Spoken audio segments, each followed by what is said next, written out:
Halo semua, perkenalkan nama aku Karisma Milana Putri. Aku dari kelas Dasar Humas K dengan NPM 2104301029 Di sini aku bakalan bahas tentang sejarah public relation. Sebelum menuju ke sejarah public relation, ada baiknya kita mengetahui apa sih public relation itu sendiri. Public relation atau yang sering disebut dengan hubungan masyarakat adalah usaha yang direncanakan dengan terus-menerus dan dengan sengaja untuk membangun dan mempertahankan hubungan timbal balik antar organisasi dan masyarakat yang lain dengan tujuan untuk menjalin komunikasi. Nah, sekarang kita masuk ke sejarah public relation. Public relation atau PR adalah istilah yang tidak asing untuk didengar.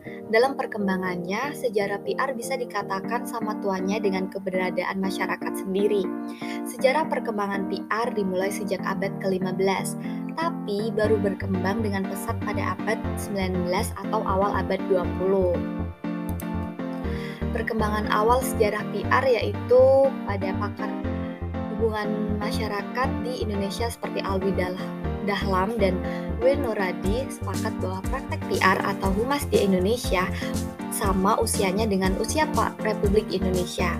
Mengumumkan kemerdekaan merupakan kegiatan PR yang bertujuan untuk memperkenalkan Indonesia sebagai negara yang baru merdeka dan juga untuk mendapatkan pengakuan internasional.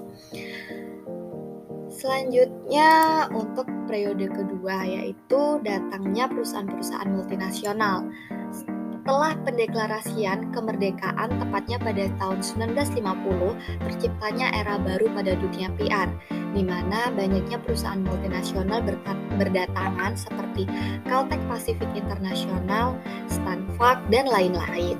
Perusahaan-perusahaan ini menganggap PR sangat penting dengan tujuan untuk memperkenalkan perusahaan tersebut serta untuk membangun komunitas dan reputasi pada publik.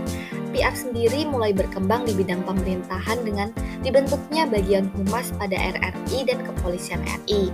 Meskipun PR sudah masuk dalam struktur organisasi, dalam prakteknya keefektifan dari PR sendiri juga masih belum jelas pada era ini. Pada periode ketiga yaitu periode pemerintahan Orde Baru.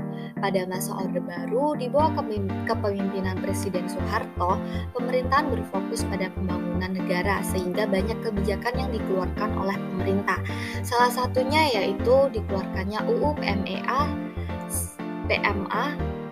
1967, yaitu kebijakan pemerintahan untuk menarik modal asing.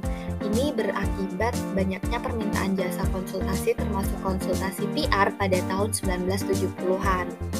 Dan pada tahun 1970 dibentuk juga Boku Humas atau Badan Koordinasi Hubungan Masyarakat. Dan pada tahun 1972 dibentuk juga Perhimpunan Hubungan Masyarakat atau Perhumas. Nah, pada periode keempat yaitu ekspansi besar-besaran.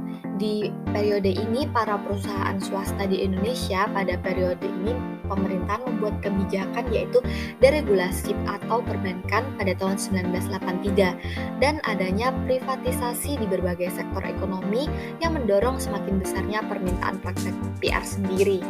Namun dengan tingginya permintaan PR, ini tidak diimbangi dengan ketersediaan praktisinya. Dengan keadaan seperti ini, mulai bermunculan perusahaan di bidang PR dan kemudian dibentuklah APRI atau Asosiasi Perusahaan Public Relation pada April 1987. APRI sendiri didirikan dengan tujuan untuk meningkatkan profesionalisme humas di Indonesia. Periode kelima yaitu pasca Orde Baru atau pada tahun 1998. Di masa ini PR sudah berjalan sejajar dengan perkembangan pemerintahan dan politik Indonesia. Namun pada tahun ini PR juga mengalami peningkatan reputasi yang sangat melejit dan ini tentu membuat PR di Indonesia berubah menjadi lebih terbuka dan secara otomatis komunikasi antar PR dan publik juga menjadi komunikasi dua arah. Sekian penjelasan dari saya, terima kasih dan sampai jumpa.